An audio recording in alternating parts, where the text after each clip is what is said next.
개편 후 새롭게 격주로 선보이는 가성비 코너 뉴스 분리수거 시간입니다. 두 분과 함께 꾸밀 텐데요.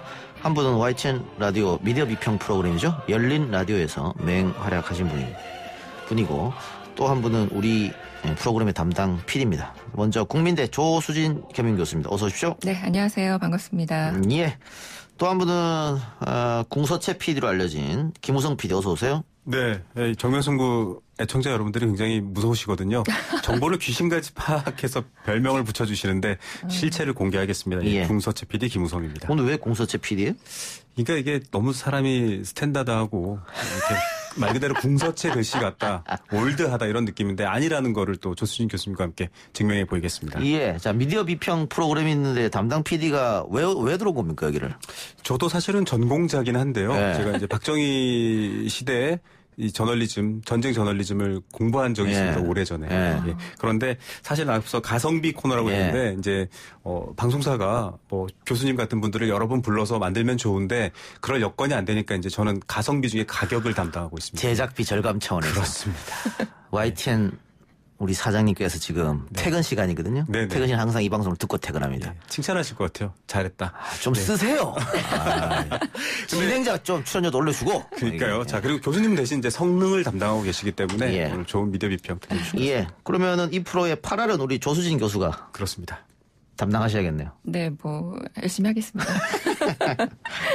예, 알겠습니다. 뉴스 분리수거. 이 뉴스 분리수거 코너 이름은 김 PD가 줬겠죠. 네. 왜 뉴스 분리수거를 줬어요?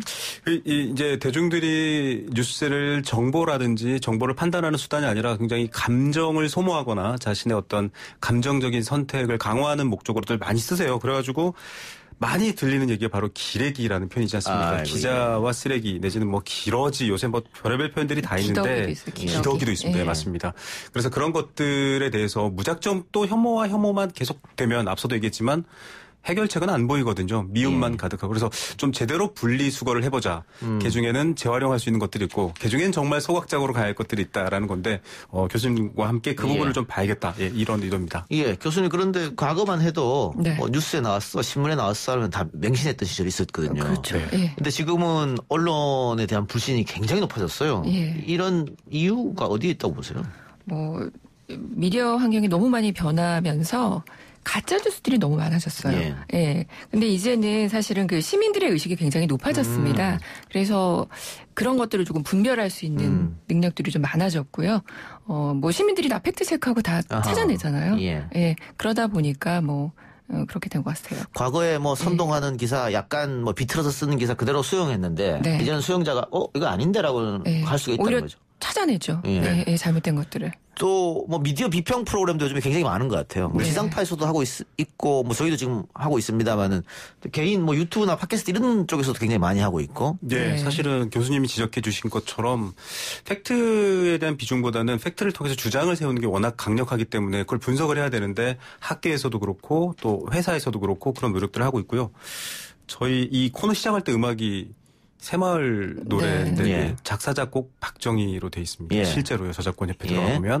근데 이제 이 과거에 좀 세대가 오래되신 분들은 알 텐데 청소차가 새벽에 이 청소를 수거할 때 나왔던 소리입니다. 근데 이 얘기하는 이유가 조금 정리정돈을 해서 진짜 가려서 어떤 기사들을 어떻게 봐야 되는지를 좀 저희가 좀 가이드를 드리기 위해서 이 코너를 마련했고요. 그래서 좀 교수님 얘기에서 좀 그런 것들을 좀 많이 저희가 좀 배워볼 수 있을 예. 것 같습니다. 그런데 이 언론의 문제는 끊임없이 지적받아 오는 건데 자정작용은 좀 잘 안 되는 것 같아요. 네. 뭐, 워낙에 쌓여있는 게 많고요. 뭐, 내부 조직의 구조에서 나오는 문제도 있고, 또 외부 기관과 얽혀가지고 나오는 문제들도 굉장히 많고요. 아주 복잡하기 때문에, 뭐, 오죽하면은 개혁이라는 말을 사실 저희가 쓰고 있겠습니까? 예.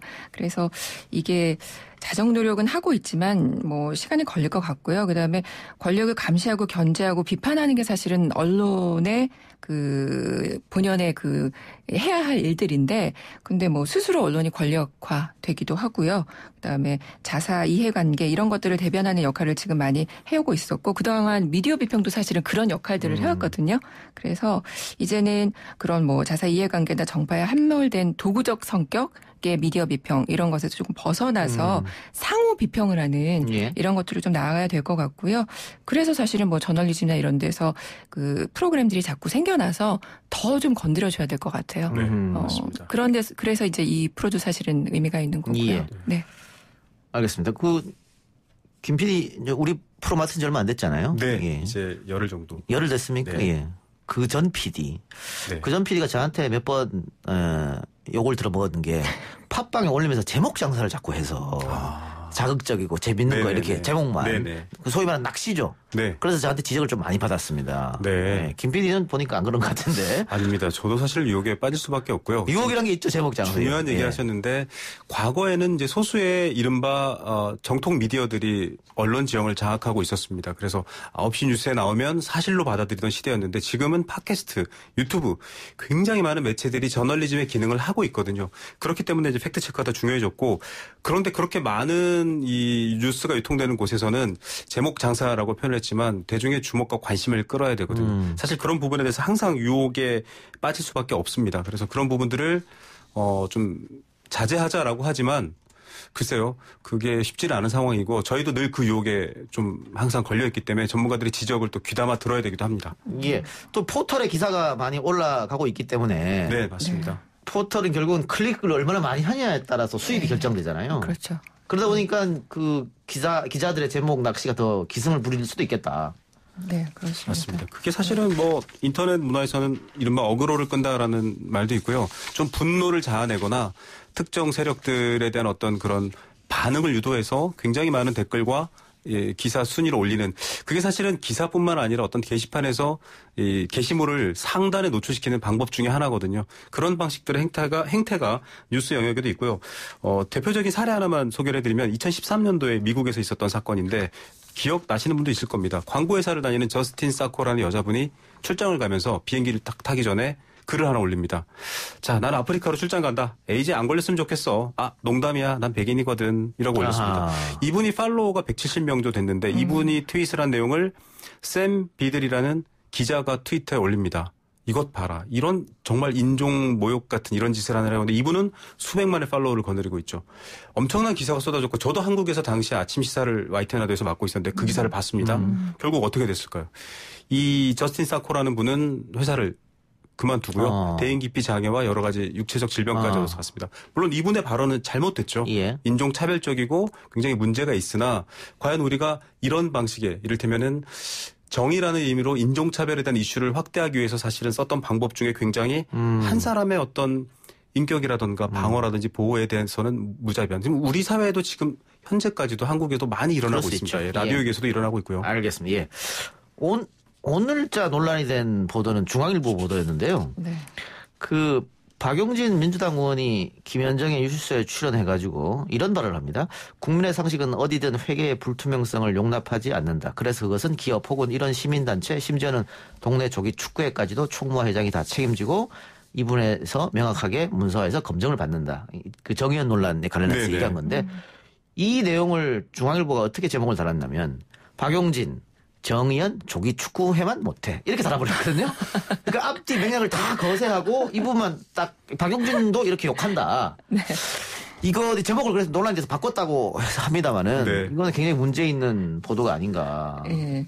제목 장사를 아주 엄청나게 그렇죠. 하고 예, 있죠. 제목 장사 예, 엄청나게 예, 좀 예, 문제가 예. 있다고 생각합니다. 예. 사람들이 제목을 보고 들어오거든요. 그렇죠. 사실은. 제목을 보고 예. 들어오니까. 특히나 이제 그 소셜 미디어 같은 경우들이 심각하죠. 들어가 보면 사실 아무 내용이 아무것도 없는데 아닌데. 아무것도 아닌데 제목으로 계속 클릭하게 되고. 그 원조가 네. 사실은 연예 기사인데요. 네, 맞아요. 이를테면 뭐 배우 송승헌 결혼이라고 해서 사람들이 막 클릭을 해보면 이제 기사 내용은 드라마 극 안에서의 결혼이죠. 네, 그런 방식으로 좀 유도를 끌었고 교수님께서도 오늘 그 정의연 관련 보도의 좀 분석 내용들을 또 준비해 오셔서 같이 이따가 얘기해 보면 좋을 것 같습니다. 예, 그럼 바로 이 정의연 관련 보도 얘기해서 바로 이야기하죠. 일단 청취자 의견 용킴님께서 두 분 다 잔잔하고 차분한 음성이 귀에 쏙 들어옵니다. 예. 궁서체가 맞군요. 좋은 반응이었고요. CHK님께서 영국 언론에서 한국은 국민은 수준은 높은데 언론이 수준이 낮다고 맞습니다. 이런 의견 주셨습니다. 예. 예. 굉장히 우리 국민들의 수준이 높으시죠. 예. 그렇기 때문에 그 언론에서 된 걸 보도하지 않으면 바로 비판이 이어집니다. 네. 자, 그 윤미향 정의연 관련 보도와 우려점 교수님께 설명해 주시기 바랍니다. 네, 뭐 전체적으로 보면 이 기사가 본질을 피해서 좀 왜곡되고 있다는 점들 저는 예. 그게 좀 가장 문제인 것 같고요. 그다음에 이제 기자들의 취재 태도. 그러니까 사실은 뭐 물론 의도적인 면들도 없지 않아 있어 보입니다. 예. 근데 이제 이 두 가지가 가장 큰 흐름인 것 같고요. 네.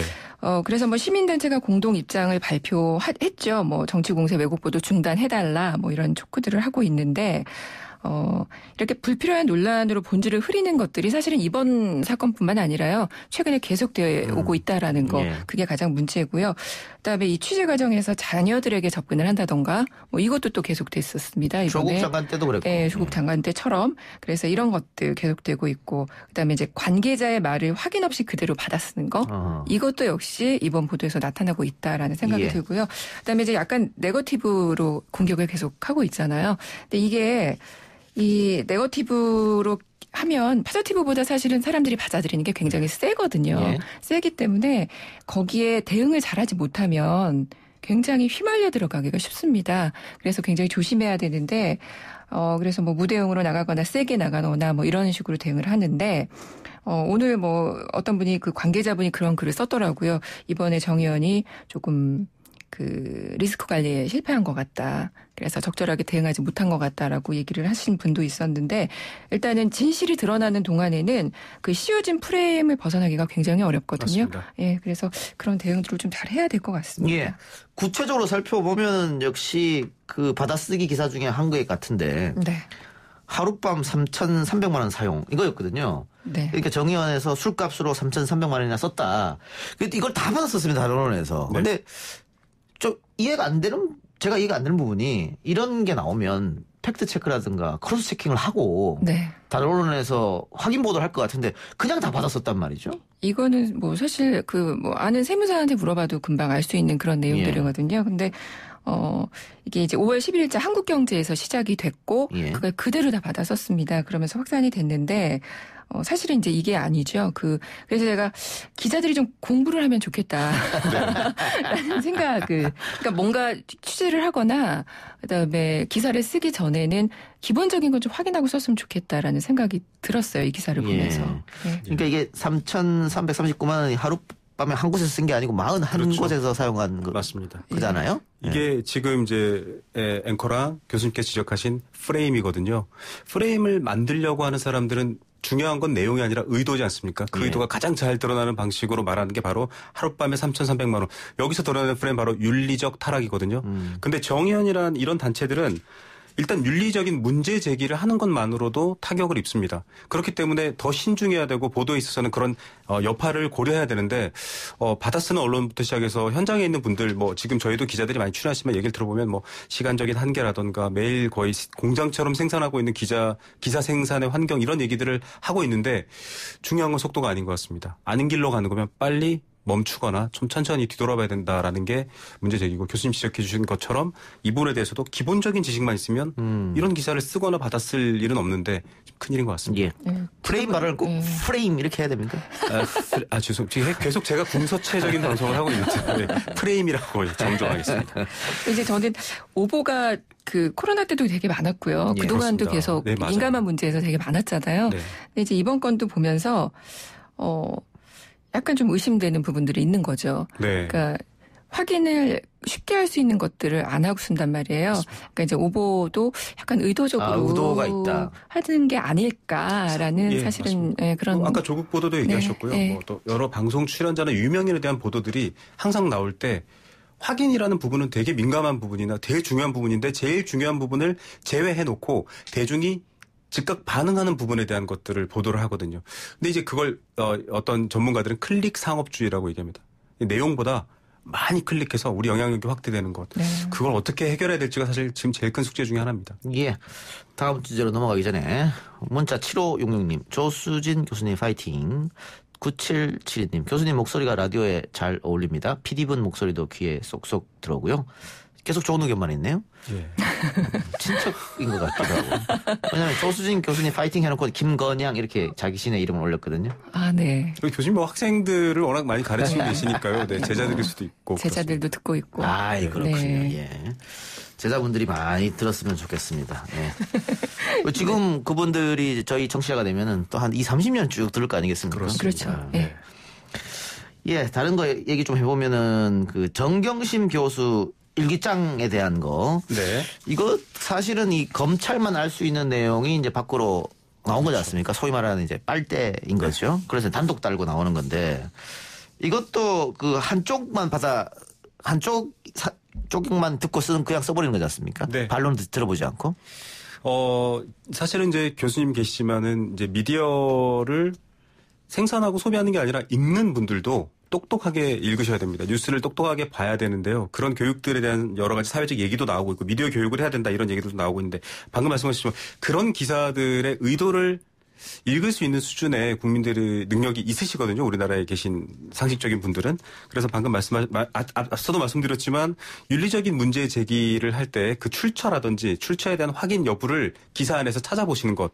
그게 굉장히 중요할 것 같습니다. 근데 이제 제가 이거를 수업 시간에 학생들한테 과제를 한번 내봤어요. 네. 그래서 출처를 한번 기사에서 찾아봐라. 그랬더니 굉장히 요즘에는 교묘하게 네. 그래서 출처 찾기가 쉽지 않았다. 정통한 소식통에 의하면 뭐 이런 그런 것도 많고 익명으로 처리한 경우도 굉장히 많고요. 그래서 근데 저는 이 출처의 문제에서 조금 문제가 되는 게 우리가 이제 보도 자료를 베껴 쓰는 경우가 너무 많잖아요. 보도 자료도 출처 중에 하나인데 네. 근데 그 보도 자료에 대한 의존도가 굉장히 우리나라가 높은 걸로 조사가 되거든요. 지상파가 49%로 나옵니다. 그러니까 반 50% 정도 이렇게 나오는데 근데 이제 문제는 보도 자료를 통째로 베껴 쓰고 나서도 3분의 1의 기자가 그거를 자기가 그냥 쓴 기사라고 생각하고 있다라는 거. 그게 좀 심각하다고 생각했어요. 저는. 그 연구 결과가 나왔거든요. 그러니까 그대로 베껴 쓰고도 내가 쓴 기사다. 심지어는 기사를 기억을 못하는 기자 저널리스트도 있습니다. 문제 제기를 소송이 들어왔는데 어떤 기사요? 그러니까 그만큼 생산에 받아 쓰다 보니까 맞습니다. 그래서 지금 우리가 유명한 미국 드라마 중에 뉴스룸이라는 드라마가 있지 않습니까? 거기 이제 총격 사건이 보도가 되면서 막 언론들이 경쟁을 합니다. 총에 맞았다, 누가 죽었다, 어떻게 죽었다 하는데 이 주인공이 끝까지 멈춰 있거든요. 그 이유는 팩트를 확인하지 않았기 때문에 사망 선고는 의사가 판정하는 거지 뉴스가 하는 것이 아니다라는 멘트를 남기는데 와이텐도 아픈 기억이 있습니다. 3월 달에 마스크를 사려고 줄 서던 노인이 사망했다. 예. 그렇죠. 그건 확인이 필요한 거죠. 굉장히 중요하거든요. 그 사안 자체가 공포감을 훨씬 더 대중들한테 유발할 수 있습니다. 물론 와이텐 내부에서는 다행히 그런 것들을 같이 토론하고 또 수정하는 조직도 있고 그 기구가 있기 때문에 다행이긴 한데 그렇지 못한 언론사들은 말 그대로 복붙이라고 하죠. 계속 양산하고 복사하면서 문제가 심각해지기도 합니다. YTN 말이었습니까? 그 보도가? 그렇습니다. 사장님 퇴근하고 듣는다니까 그런 얘기를 해서 어쨌든 제가 지금 제작비는 안 나오겠네요. 절감하고 있기 때문에. 그래요. 또 하나가 그 영화 내부자들 보면 거기에 나오는 백윤식 씨 분 역할이 네, 기자잖아요. 네네. 그 제보를 했던 이병헌 씨를 탄핵하기 위해서 그 사람의 주장을 맞습니다. 이 사람은 정가가 있던 사람이다 이렇게 해버리거든요. 네. 근데 최근에 그 채널 A 또 검찰과 언론의 유착관계 MBC가 보도한 거죠. 거기에 대해서도 이 사건을 제보한 그 제보자 X는 정가가 있는 사람이다. 또 친여 성향이다. 이런 식의 언론 보도가 상당히 많이 나왔거든요. 그러니까 내부자랑 똑같은 모습이잖아요. 그런 게. 그러니까 본질이 사라졌고 이 사람의 성향을 이야기하면서 믿을 수 없다. 이렇게 흘러가 버렸거든요. 그러니까 이런 보도도 상당히 문제가 있는 게 아니냐. 그러니까 이제 보통 메시지가 이렇게 그걸 가지고 공격하기 힘들어지면은 메신저를 공격하게 돼 있거든요. 메시지에서 메신저로 가는군요. 예, 그렇게 되는 거죠. 예. 그런 것도 있다. 자, 코로나 관련 보도에서도 상당히 좀 문제가 많았죠. 그래서 저는 이 코로나19 사태가 끝이 나면 그 백서 같은 거를 우리 언론이 만들어야 된다. 맞습니다. 그래서 매번 사실 나왔던 얘기입니다. 세월호 때도 그렇고요. 어떤 보도를 어떻게 잘못했는지. 코로나19 사태 보도 쭉 보면서 어떤 걸 느꼈어요? 저도 같은 얘기를 하고 있는데 사안의 본질이 감염병에 대한 치료와 예방과 또 환자분들에 대한 보호인가 아니면 이 관심사를 다른 쪽으로 돌리기 위한 것인가라는 역시 의도입니다. 그래서 기사라는 돌멩이가 던져졌을 때 뉴스라는 돌멩이가 던졌을 때 그걸 누가 어디로 던졌는지를 보시는 현명함이 필요한 것 같고요. 저도 사실은 같은 입장에서 좀 반성을 해야 되는 입장에 놓여 있지만 항상 또 앵커가 워낙 무섭기 때문에 주의하면서 예, 그런 오류를 저지르지 않도록 밖에서 열심히 제작하도록 하겠습니다. 근데 오늘 우리 이거 분리수거 하나요? 예, 사실 원래 저희가 이 네. 뉴스 분리수거에 분리수거 코너가 있습니다. 그래서 예. 음악을 마이클 잭슨의 You Are Not Alone, 예. 넌 언론이 예. 아니야라고 또 이 콩글리시 번역을 하시더라고요. 예. 깔면서 해야 되는데 예. 교수님이 그걸 다 준비해 오셨는데 예. 오늘 아마 좀 첫 시간이 수사다 보니까 예, 부족해서. 오리엔테이션을 하면서 네. 넘어갔고 다음번에는 이렇게 세 분이 분리수거를 이 기사는 재활용이다. 아니다. 이건 소각이다. 이거를 하는 예. 코너를 네, 한번 해야 됩니다. 예. 근데 뭐 전체적으로 코로나와 관련해서는 이 차별 혐오 금지 조항 이거는 이제 조금 전에 그 변호사님 나오셔서 박한희 얘기했었는데 이게 사실은 보도준책에 다 있거든요. 그리고 네. 최근에 감염병 예방 주칙 이런 것도 만들었고 또 한겨레가 내일이 뭐 32주년인가 그러면서 처음 윤리강령 만든 곳이에요. 네. 거기가. 그래서 거기에서 이제 또 전면 취재 보도준책을 개편을 했습니다. 그래서 내일부터 시작이 되는데 근데 거기 보면은 차별 혐오 금지 조항이 있어요. 네. 그리고 기존의 보도준책에도 다 있거든요. 이미 다 있습니다. 네. 근데 이런 것들이 다 지켜지지 않았다라는 거잖아요. 네네. 그러니까 이제 그런 의미에서 본다면 오늘 기사를 하나하나 나누지는 않았지만 이런 그 기준에서 본다면 매립해야 될 길은 많을 것 많다. 같다. 예, 알겠습니다. 네. 이게 분리수거 시간 또 분리수거 판정 매립 뭐 이런 시간이 대본에 있는데 좀 재미있게 하려고 했는데 못 살렸네요. 네. 저는 원래 대본대로 안 합니다. 네, 그러시네요. 이게 준비해 오셔서 죄송하네요. 예. 살아있는 방송. 그럼 다음 주는 대본대로 한번 해봅시다. 예. 다음 주 저희가 격주. 그 네. 부근되신 분께서 굉장히 저희 팬이라고 아, 뭐 네, 물어보시기 바랍니다. 저는 대본대로 안 합니다. 네, 그래서 좀 살짝 당하신 것 같아요. 굉장히 하여튼 근데 그 기득권화 되어 있지 않고 인사이트가 있는 진행자라고 얘기를 하더군요. 고맙습니다. 예. 네. 3050님 의사도 과실이 있으면 면허 취소되는데 기자만 무소불위의 권력을 가진 것 같습니다. 아니면 말고식이죠. 기자도 삼진아웃제가 필요하다 봅니다. 의도적이거나 확인 의무를 하지 못한 것에 대해요. 예, 좋은 의견 고맙습니다. 예. 자, 교수님하고는 또 격주니까 2주 후에 만나야겠네요. 네네. 예. 네. 오늘 수고하셨습니다. 네, 고맙습니다. 네, 감사합니다. 내일 돌아옵니다.